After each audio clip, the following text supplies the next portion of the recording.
அரணம் படத்தின் இயக்குனரும் கதையின் நாயகனுமான பிரியன் அவர்களை பேச அழைக்கிறேன்.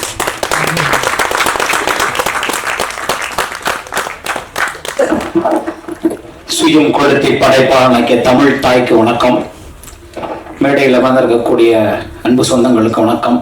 என்றும் ஏணியாயிருந்து எங்களை ஏற்றி வைக்கக்கூடிய எழுத்தை என்றும்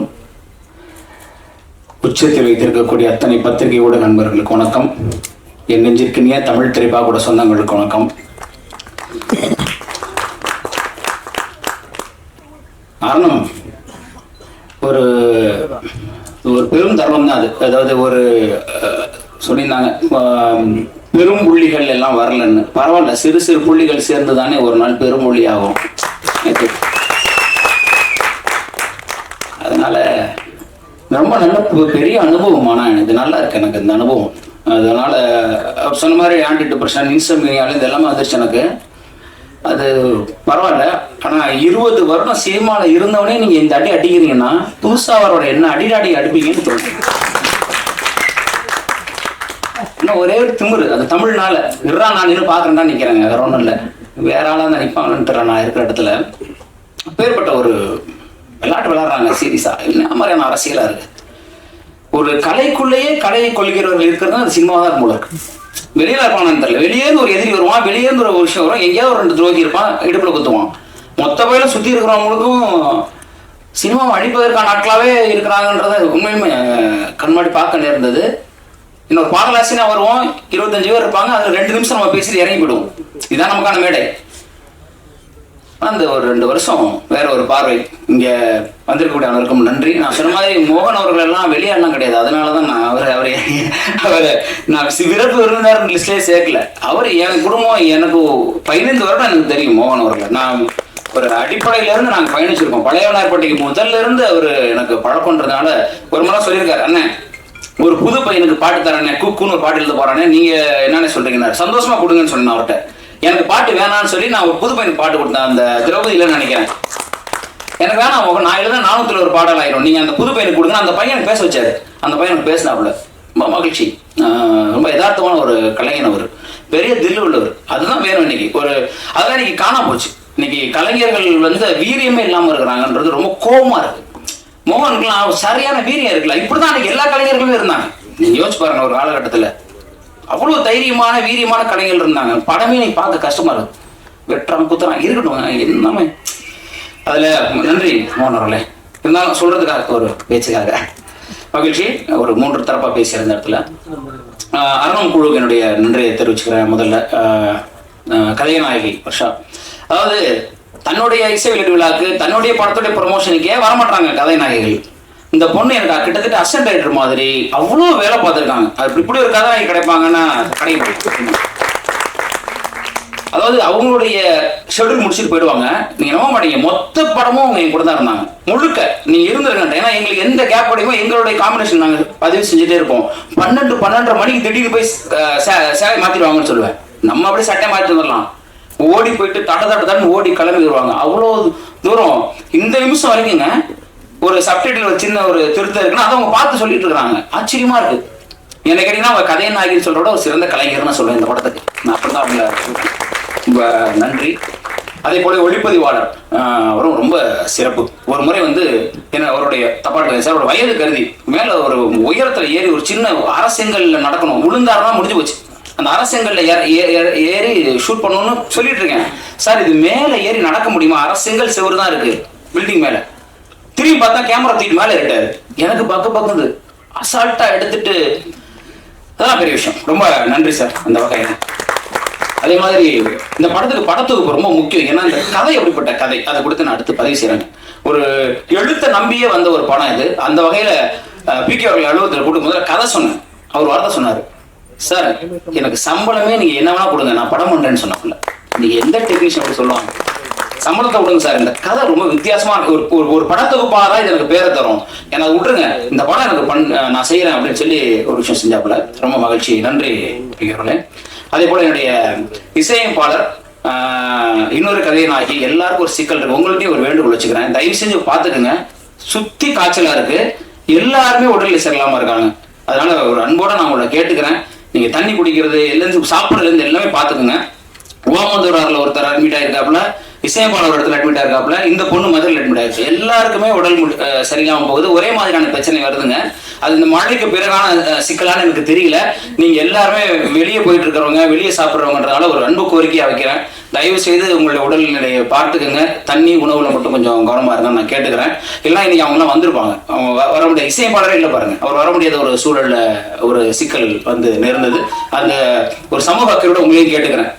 நீங்க முழுக்க நீங்க வெளியே பயணிக்கிற ஆட்கள்ன்றதுனால தயவு செஞ்சு கொஞ்சம் பார்த்துக்கங்க. அது தெரிஞ்சு திரு அன்புமணி அவர்கள் பதிவு செஞ்சாரு, இந்த மழை வந்து ஒரு டிசாஸ்டர், இதுக்கப்புறம் ஒரு 10 நாள் கழிச்சு ஒரு டிசாஸ்டர் வரும்னு சொல்லி ஒரு முறை சொன்னார். அப்படிதான் நடந்துட்டு இருக்கு. அவர் சொன்ன மாதிரி ஒரு மருத்துவன்ற முறையில் அவர் சொன்னது சரியா தான் இருக்கு. அதனால கொஞ்சம் நீங்க கவனமா இருக்கணும்னு கேட்டுக்கிறேன். அடுத்ததான் என்னுடைய அன்பு பாடலாசிரியர்கள் பாலா அவர்கள், சகனா அவர்கள் வந்திருக்காங்க. ஒரு சிறந்த பாடல் இன்னொரு பாடலை முருகானந்தம் அப்படின்னு ஒருத்தர் எழுதியிருக்காரு. அந்த ஒன்று பாடல் இருக்கு. சகனுடைய பாடல் வந்து கதை சூழல் கருதி வெளியிட முடியல. எனக்குலாம் அந்த வெளியே இருந்திருக்கு. கழகத்தலைவன்லாம் வெளியிட்டு போய் உட்கார்ந்துருக்கு, என் பாட்டே வரல. என்னது உதயநிதி ஸ்டாலின் போட்டான் கழகத்தலைவன்றாங்க, பாட்டே வரலையே. ஒரு பாடலாசிரியருக்கும் தன் பாடல் வரணும்னு இருக்கும். எனக்கு இந்த பாடலை போட்டால் கதை தெரிஞ்சிருந்தாலும் போடலாமா, தவறா எடுத்துக்காதீங்க. அது ஒரு சூழ்நிலை. இப்போ சினிமா மட்டும் தான் ஆச்சு. சினிமா படத்துக்கு போனோம், நம்ம பாடல் வரல. ஸோ மகிழ்ச்சி, வாழ்த்துக்கள் அவங்க 2 பேருக்கும். ஒரு மேடையில் அவங்களை அமர்த்தி என் கூட உட்காந்து வகுப்புல படிச்சவங்களே நீங்க மேடையில் ஏற்றி பாடலாசிரியர் மக்கள் வச்சு பார்க்கும்போது மகிழ்ச்சியா இருக்காங்க. இந்த தருணத்துல இது எல்லாரும் வரணும்னு ஒரு ஆசை எனக்கு. வாழ்த்துக்கள் 2 பேருக்கும். வேற அருணும் குழு எல்லாரையும் பொதுவாக நான் கேட்டுக்கிறேன். நன்றி. அடுத்ததா என்னோட தயாரிப்பாளர்கள் ஒரு கதை, அந்த கதையை சொல்றோம். இப்படி ஒரு வித்தியாசமான கதை இருக்கு, பண்ணுவோங்க. யார் சார் பண்ணுவா? நீங்களாம் நினைச்சா நம்மளாம் சேர்ந்து பண்ணலாம். என்ன சொல்றீங்க? அப்படிங்கும்போது ஒரே ஒத்த மனுஷன், ஒரு பேப்பர் இருக்கு, ஒரு பேனா இருக்கு. இதை வச்சுட்டு ஒரு மனுஷன் சொல்றதுக்கு ஒரு 1.5 கோடி ரூபாய் ரெடி பண்ணி படம் பண்றதுக்கு வரணும்ன்றது எவ்வளவு பெரிய விஷயங்க. அதை என்னை நம்பி வந்த என்னுடைய தயாரிப்பாளர்களுக்கு என்னுடைய நன்றி நான் தெரிவிச்சேன். ஏன்னா அவங்களுக்கு சினிமாவே தெரியாது, என்ன தெரியும், தமிழ்ல தெரியும், அவ்வளவுதான். அந்த கதையை நம்பி வந்தாங்க. அந்த வகையில ரொம்ப மகிழ்ச்சி. அதுல நான் ஒரு விஷயம் ரொம்ப உறுதியா இருந்தேன். அதாவது பாடலாசிரியர் பிரியன்ற ஒருத்தன் திருச்சிராப்பள்ளியிலேருந்து 2003 சென்னைக்கு வர்றான். அவன் பயணிக்கிறான், போராடுறான், 10 வருஷம் படாத பாடு போடுறான். சாப்பாடு இல்லை, வண்டி பெட்ரோல் இல்லாமல் தள்ளுறான். எல்லாம் பண்ணிட்டு தனக்கான வீடு வாங்கியாச்சு, கார் வாங்கி, இடம் வாங்கியாச்சு. தமிழ் இந்த திரைப்பாடல் அவனுக்கான இடத்த கொடுத்துச்சு. அப்புறம் என்ன பண்றது? 10 வருஷத்துலேயே ஒரு இடத்த கொடுத்துருச்சு. வெற்றி பாடல்களோட நின்று நிற்கிறோம். நிச்சயமா தோணுச்சு, ஒரு பாடலாசிரியர் நம்ம சொல்லிக் கொடுக்கல, ஒரு பாடலாசிரியர் வழிகாட்டல, ஏன் நம்மளும் இப்படி இருக்கணும்ன்றதுனாலதான் 2013 தமிழ் திரைப்பா குடும்பம் அப்படின்ற ஒரு விஷயத்தை நான் கொண்டு வந்தேன். ஏன்னா நான் கேட்டிருக்கேன் மூத்த பாடலாசிரியர்கிட்ட, ஏன் அதை பண்றீங்கன்னு மூஞ்சி நேரம் சொன்னாங்க. நீங்க பாட்டு எழுதுங்க, நான் எழுதுறேன், நீங்க எதுக்கு முன்னால கொண்டு வரீங்க, நீ எப்படி இருக்கீங்க, நீங்க சும்மா இருங்க, பண்ணாதீங்கன்னு அதை தவிர்த்துட்டா இருந்தாங்க. பெரிய பாடலாசிரியர் நம்ம தலைமுறை கடந்த மூத்த கவிஞர் வாலிபர்கள் மட்டும்தான், யாருமே செய்யாத விஷயம் நீ செய்ய அப்படின்னு. எனக்கு கண்ணதாசருக்குலாம் பாடலாசிரியர் தான் பேர் வரும், ஆனா உனக்கு தான் பாடலாசிரியர் உருவாக்கிய பாடலாசிரியர் பேர் வரும். அந்த ஒரு மகிழ்ச்சி. அப்ப 13ல இருந்து 23 வரைக்கும் என் 10 வருஷம் நான் அப்படிதான் வாழ்றேங்க. என்னுடைய பாடல்கள் குறைஞ்சு போச்சு.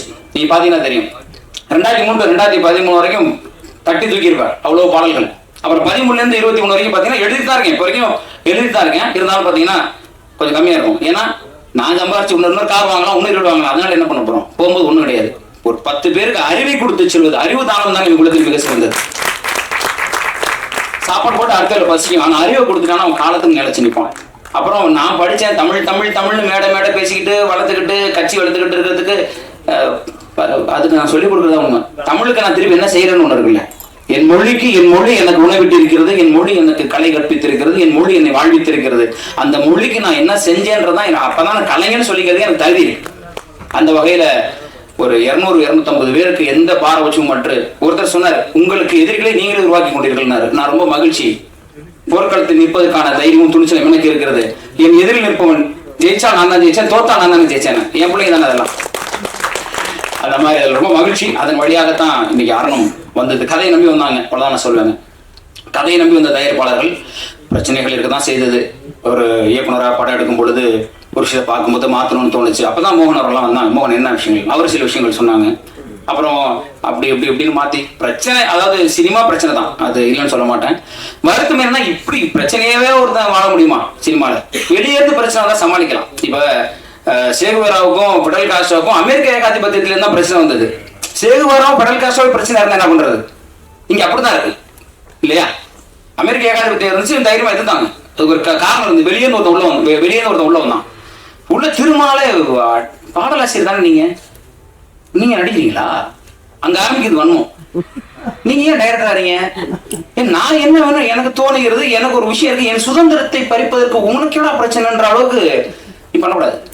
சீரியஸா அப்ப எனக்கு 2 மடங்கு போகுது. தமிழ் படிச்சதுக்கு அப்புறம் அந்த தன்மானமும் சுயமும் பாரதியை படித்தது இல்லைன்னா அப்புறம் என்ன அர்த்தம் இருக்கு? அப்பதான் 2 மடங்கு போக நான் பாத்துக்கிறேன். அந்த உச்சம் அந்த கோபத்துலதான், இந்த கோபம் தான் ஆரம்பம். என்ன கேட்டீங்கன்னா இந்த சினிமா மீது ஒரு கோபம்னு என்ன பண்ண சொல்றேன். இந்த இடத்துல அவ்வளவு சிக்கல்கள் அதை எடுத்து செல்வதற்கு இருந்தது. ஒரு பொறுப்பா ஒரு திரைக்கலைஞன் வந்து எல்லா மேடையிலும் ஏன் கலைஞர்கள் அழுகிறார்கள்னு நம்ம யோசிச்சு பார்க்க வேண்டியிருக்குங்க. ரொம்ப கஷ்டமா இருக்கு. எல்லா மேடையிலும் யார் வந்தாலும் முதல்ல யார் அழுறா பாருங்க. நடிகர்கள் அழுறது இல்ல, எல்லா இயக்குனரும் இங்க மைக்கை பிடிச்ச உடனே அழுறான். அது விஜயகுமார் ஆகட்டும், இப்ப ஃபைட் கிளப் விஜயகுமார்ல நீங்க எடுத்து பாருங்க, முதல்ல மைக்க பிடிச்ச மனோஜ்குமார், யாரா இருந்தாலும் மைக்க பிடிச்சோன்னு அழுறாங்கன்னா ஒரு கலைஞனை அலை வைக்கக்கூடிய இடம் எப்படி நல்லா இருக்கும்? ஒரு கலைஞனுக்கான வாய்ப்பை நம்ம தரலாமா? சினிமா ஒரு கலைஞனை காயப்படுத்தலாமா? சினிமா கார்பரேட்காரர்கள் கையில போயிடுச்சு. ஒரு காலத்துல படைப்பாளிகள் கையில சினிமா இருந்தது. எனக்கு கேட்டு திரும்ப சினிமா பணக்காரர்கள் கையில இருந்து மீண்டும் படைப்பாளிகள் காரர்கள் எனக்கு சினிமா வரணும். ஒரு பாலுமேந்திரா ஊட்டியில போயிட்டு அசால்ட்டா படம் எடுத்துட்டாரு. ஏவியம்னா கையை கட்டி நான் படம் பண்ணன்றாரு. இப்ப படம் வேற மாதிரி இருக்குங்க, நான் பண்ணல. 300 கோடி 400 கோடிக்கு குப்பையா இருக்குது. சித்தா மாதிரி, அயோத்தி மாதிரி 60 கிடா வந்து புலம்புறாரு. எருமூர் படம் வந்தது யாருக்கும் தெரியாது. ஒரு ஆகச்சிறந்த கலையை மக்கள் ரசிக்க தயாரா இருக்காங்க, சத்தியமா ரசிக்க தயாரா இருக்காங்க. சில படங்கள் திரையரங்குகள் தோற்ற படங்கள் ஓட்டில ஓடிட்டு இருக்கு. நீங்க பாத்தீங்கன்னா தெரியும், இந்த படம் வந்திருக்கா, நல்லா இருக்கு. அப்ப மக்கள்கிட்ட கொண்டு போய் சேர்க்கவே முடியல இந்த படத்தை. ஒரு படம் 1500 தியேட்டர்ல அவங்க தான் வருவாங்க. அத்தனை ஷோவும் நீங்க தான் வருவீங்க. ஓடிட்டு இருக்க படத்தை தூக்கிடுவீங்க. புது படம் வர முடியாது. ஆரணம் தோற்றாலும் அதை எதிர்கொள்ள தயாராக நினைக்கிறாங்க. அந்த உண்டுதான் நினைக்கிறீங்க. சும்மா நாத்துக்கு ஆரணம் ஜெயிச்சிரும், ஆரணம் பயங்கரமா அப்படியே ஆயிடும்லாம் எனக்கு தெரியாது. ஏன்னா இந்த கும்பல்ல இதுக்கப்புறம் அட்லீஸ்ட் நான் படத்தை எடுத்து ரிலீஸ் பண்றதுல எனக்கு இருக்கிறாங்கிறது அவ்வளவுதான் இருக்கு. அதுதான் வந்து நிக்கிறேன், அவ்வளவுதான். எதிர்கொள்றது தயாரா இருக்கேன். அதாவது உண்மையை சொல்ல போனா இந்த திமிங்கலங்களுக்கு மத்தியில் நான் தோல்வியை எதிர்கொள்வதற்கே தயாரா வந்து நினைக்கிறேன், அவ்வளவுதான். அப்புறமா அடுத்த படம் வரணும், அதுக்காக ஓடிலாம் பெற மாட்டேன். அதான் உண்மை. படைப்பாளிகள் கரங்களை திருப்பி சினிமா வரணும். எங்களுடைய தனித்தனி படைப்பாளிகள் எடுத்த சினிமா எங்களுக்கு மீண்டும் வேணும். உங்க 200 கோடி 300 கோடி குப்பைகளை தயவு செஞ்சு எங்கேயாவது எடுத்துப்படுங்க. நல்ல நல்ல கலைஞர்களை கலைகளை கொண்டாடுவதற்கு எங்கள் பத்திரிகையாளர்கள் இருக்கிறார்கள், மக்கள் இருக்கிறார்கள். இடையில பூந்துட்டு நீங்க பண்ற அட்டகாசம் தாங்க முடியல. ஒரு இடத்துலையும் நீங்கள் கொடுக்கக்கூடிய சிக்கல்கள் வந்து சினிமாவை சீரழித்துக் கொண்டிருக்கிறது. ஒரு படம் எடுத்தா ட்ரக்ஸ் அட்டி தட்டி வெட்டி இதே நீங்க படமா காமிச்சீங்கன்னா மக்களுக்கு என்ன சொல்றீங்க? மக்கள் என்ன கருத்தை நீங்க கொடுக்குறீங்க? என் படத்துல வெட்டு இருக்குங்க, எதுக்கு வெட்டுறான்? என் படத்துல பிரச்சனை இருக்குங்க, எதுக்கு பண்றான்? சமூக அறம் வேணாம் ஒரு கலைஞனுக்கு. ஒரு கலைஞன் ஒரு கதையை பேசுகிற பொழுது, ஒரு கலையை மக்களிடம் கொண்டு செல்கிற பொழுது ஒரு அடிப்படை அறம் வேணும். ஏன் சித்தா கொண்டாடப்படுது?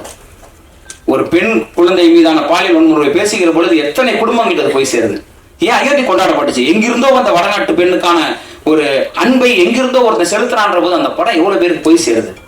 சினிமா சாதாரண கலை இல்லை, அது அற்புதமான ஒரு இடம். அதில் 1000 விஷயங்களை சொல்ற இடத்துல வந்துட்டு அவ்வளவு ஒரு அட்டகாசமான ஒரு விஷயமா காசு மட்டும் இருந்தா போதும் என்ன வேணா பண்ணலான்னு படம் பண்றான். அப்ப பண்ணிட்டு போங்க, ஏதோ பண்ணுங்க. ஆனா உண்மையிலுமே சினிமா பண்ண விட சீரியஸா கிடா இயக்குனரை நினைச்சு பார்க்கும்போது வருத்தமா 10 டிக்கெட்டுக்கு கிடையாது வெளியே போனான்னு சொல்றாங்கன்னா எப்படி திருப்பி கிடா எடுப்பார்? அழகர் சாமியின் குதிரை எடுத்த சுசீந்திரன் என்ன பண்றாரு? நான் மகாநாள்ல எடுத்து 100 நாள் வெற்றி பெற்றவர் எந்த தைரியத்தில் அழகர் சாமியின் குதிரை எடுத்து வந்து பண்ணாரு? அவரை திருப்பி அடிச்சு விரட்டி அவர் திருப்பி கமர்ஷியல் சினிமாவுக்கு போயிட்டு இருக்காரு. இப்ப கலைஞர்கள் ஊக்குவிக்க வேண்டும்ன்றது, ஏன்னா ஒரு கலைஞனா அந்த வேதனை எனக்கு இருக்கு. இப்ப இந்த இடமே எனக்கு அதுதான் நான் பதிவு செய்ய விரும்புறேன். அதாவது என்ன செய்யும் சினிமா, என்ன ஒரு பொறுப்பா, என்ன அது ஆன்டி டிப்ரெஷன் இன்செமினி, அதாவது போயிடுச்சு, உச்சகட்டத்துக்கு போயிடுச்சு. ஒரு ஆரம்பத்துல நிற்கும் போது ஒரு 100 பேர் நிற்கிறான். திரும்பி பார்க்கும்போது இந்த வடிவேல் காமெடியில் வர மாதிரி எங்கடா இங்க இருந்து ஒருத்தனையும் காணான்ற மாதிரி ஓடி போறான். ஒருத்தருமே இல்லைங்க பின்னாடி. பாடலாசிரியர் பிரியன் மட்டும் நிற்கிறான், எங்கடா யாரையும் காணும். இந்த படத்துக்கு வேற பணம் வாங்கி